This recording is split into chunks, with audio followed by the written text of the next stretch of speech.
le moine Gontran. Au temps ancien, dans un cloître du Nord, un moine était d'une sainteté grande, très savant homme, esprit ardent et fort, cherchant toujours, dit la légende. Sur terre, au ciel, point d'arcane profond, qu'il n'essaya d'en soulever les voiles.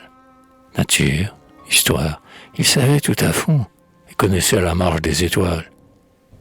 Bien plus encore, dans ses pensées hardies, au risque, hélas, de s'égarer peut-être, il eût voulu savoir du paradis ce qu'ici-bas l'homme ne peut connaître. Mais il avait une ancre dans sa foi qui le gardait des écueils de la route. Et le mensonge et l'orgueilleux pourquoi autour de lui semait en vain le doute. Or, un matin, entrant en oraison, il s'en alla vers la forêt voisine. Mais ramenait la joyeuse saison, et les oiseaux chantaient dans l'aubépine. Et lui toujours se cheminait priant, et lorsqu'il eut achevé sa prière, « Mon Dieu, dit-il regardant l'Orient, quelle est aimable et douce ta lumière. Le printemps vient, puis viendra la moisson, et puis le temps joyeux de la vendange. La terre ainsi change à chaque saison, l'éternité seule jamais ne change.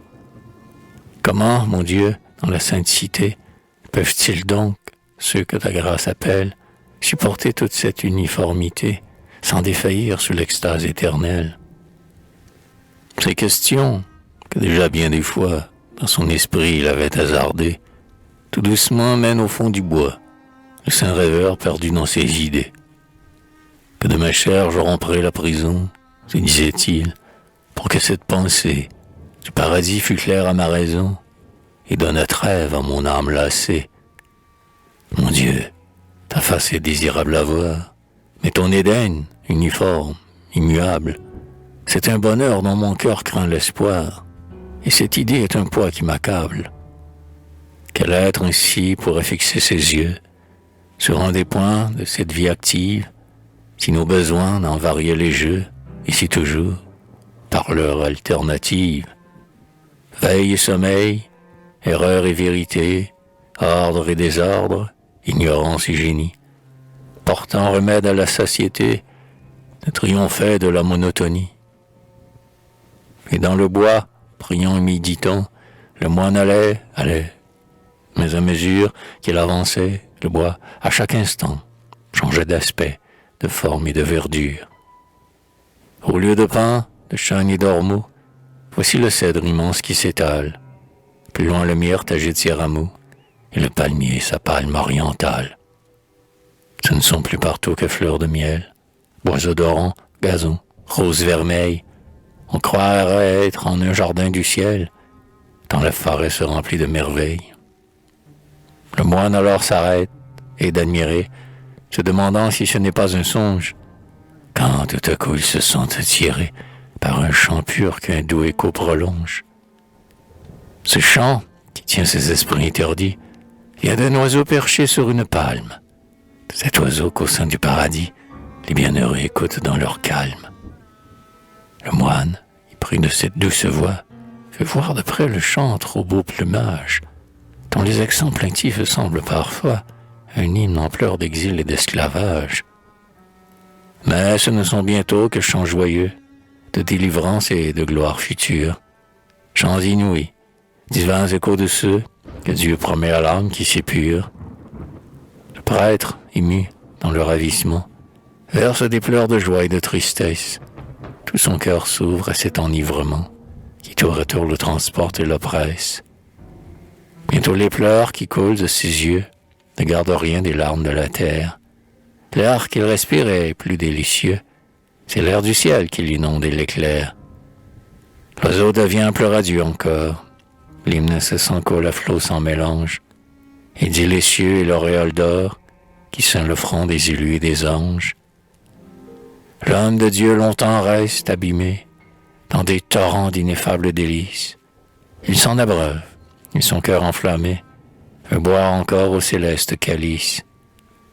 Son extase à regret s'arrachant, aussi bien plus d'une heure, dit le prêtre, que cet oiseau me charme par son chant. À ce plaisir j'ai trop cédé peut-être. Allons, il faut reprendre mon chemin. Le cloître est loin, il est temps de m'y rendre. Près de l'oiseau, je reviendrai demain. J'aurai demain tout loisir de l'entendre. Il se remet en marche, et dans son cœur, qu'avec la foi l'espérance illumine, de ses bontés rendant grâce au Seigneur, vers le saint cloître en paix il s'achemine. En un instant tout change. La forêt prend un aspect plus sévère et plus sombre. Le palmier fuit, le cèdre disparaît, et le sapin revient avec son ombre. Le bois ainsi de nouveau transformé, le moine arrive au bout. Il voit l'espace. L'eau suit toujours son cours accoutumé, et la colline est à la même place. Le cloître seul est changé de tout point. Comment cela, mon Dieu, s'est-il pu faire? Voici des tours où l'on n'en voyait point. Toit, et pignons et portes, tout diffère. Le moine à peine en peut croire ses yeux. Il entre au cloître, et partout ne rencontre que gens surpris, à l'air mystérieux, parlant tout bas aussitôt qu'il se montre. Où suis-je donc? Est-ce un rêve? Une erreur? C'est ce qu'en vain se demande le prêtre, dont chaque objet augmente la terreur, et qui croit voir des spectres apparaître. Vers sa cellule, il veut porter ses pas, et recueillir sa pauvre âme égarée. Mais sa cellule, il ne la trouve pas. Un mur de pierre en occupe l'entrée. À cet aspect, effrayé plus encore, ne sachant plus que penser ni que faire, il court, il va le long du corridor, interrogeant au retour chaque frère. Que s'est-il donc passé dans vos esprits? Et qu'ai-je enfin de tellement étrange, pour qu'à ma vue on reste si surpris? Où donc est-il, le supérieur, frère ange? Le supérieur, frère ange, dites-vous? Mais ce n'est pas frère ange qu'il se nomme. Celui qui vit dans ce cloître avec nous s'appelle Jean Babylas Chrysostome. Ce sont ses noms? Mais toi, qui donc es-tu, pour pénétrer ainsi dans notre cloître? Toi, des habits de l'ordre revêtus, et lui, voyant le surprise s'accroître. Moi, qui je suis, nul ne me connaîtrait. Mais ce matin, en faisant ma prière, je suis allé du cloître à la forêt. Voyez, je suis Paul Gontran, votre frère. Toi, Paul Gontran, dit un moine bien vieux. J'ai là, je crois, une ancienne chronique sur Paul Gontran, qui vécut en ces lieux. Mais cette histoire est déjà fort antique. Plus de 100 ans se sont passés depuis. Ce Paul Gontran, si j'ai bonne mémoire, reçut le jour en un lointain pays, et sa vertu partout était notoire. On le voyait prier souvent, mais son esprit cherchait à tout connaître. Un beau matin, il s'en alla rêvant, et nul depuis ne l'a vu reparaître. Serais-tu lui? Vois, les temps sont changés. Mais de ces lieux n'a pas fui la concorde, et Dieu, par qui nous serons tous jugés, reste le même en sa miséricorde. Paul, à ces mots, levant les mains au ciel, et d'un cœur plein et penchant la prière, source de vie, être matériel, quoi, dans les jours de doute et de misère, j'ai pu trembler à l'idée, ô mon Dieu, de contempler ta splendeur toujours belle, et, t'abaissant aux choses de ce lieu, tu m'enivras de ta joie éternelle. Eh bien, voilà que je viens d'écouter, pendant 100 ans, dans une ardente extase, un des oiseaux qu'au ciel tu fais chanter, et dont la voix de ton amour embrase. À ces accents, je restais suspendu, et j'épuisais une force nouvelle. Il rappelait un bien, hélas, perdu, et l'avenir d'une vie mortelle. Ce temps si long, ouais, mon Dieu. Ces 100 ans se sont passés ainsi que quelques heures. Et que sera-ce alors que tous les chants diront ta gloire au céleste demeure? Éternité, bonheur rempli d'appât, profond mystère et pourtant si facile, quand dans nos sens l'âme ne s'endort pas et qu'elle observe, ô mon Dieu, ta vigile.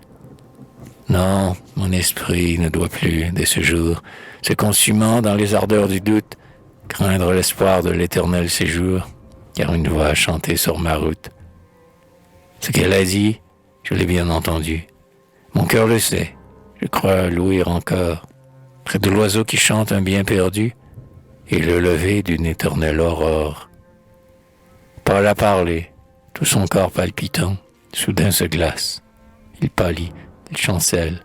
En vain son œil s'anime et, par instant, semble jeter encore quelque étincelle. Il tombe en poudre, et ce mot solennel, éternité, dans le cloître s'enfonce. L'écho des morts y mêle sa réponse, et tous les temps confessent l'éternel.